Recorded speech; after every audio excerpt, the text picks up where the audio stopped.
Hello friends, আপনারা দেখছেন টোটকা নিউজ। আজকের এই ভিডিওর মাধ্যমে আমরা দেখে নেব ৭২ নং বহরমপুর বিধানসভাতে মোট ভোটার সংখ্যা কত আছে, গ্রামে এবং শহরে কতজন ভোটার বাস করে, এই বিধানসভাতে এসসি এসটি ও মুসলিম ভোটার কতজন আছে।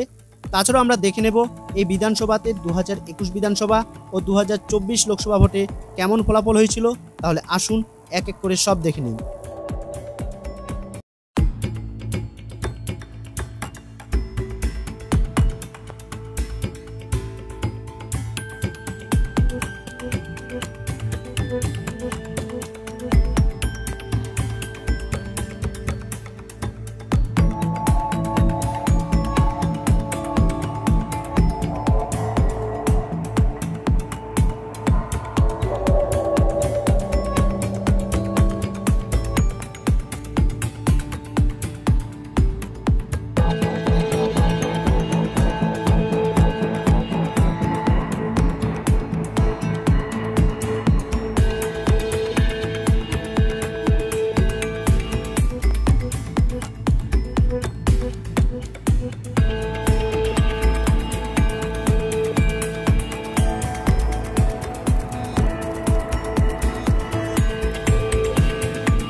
হ্যালো ফ্রেন্ডস, আপনাদের কাছে একটা ছোট্ট রিকোয়েস্ট, আপনারা প্লিজ আমার এই চ্যানেলটিকে সাবস্ক্রাইব করে রাখুন, যাতে আপনি আমার পরবর্তী ভিডিওটি পেতে কোনো রকম অসুবিধা না হয়।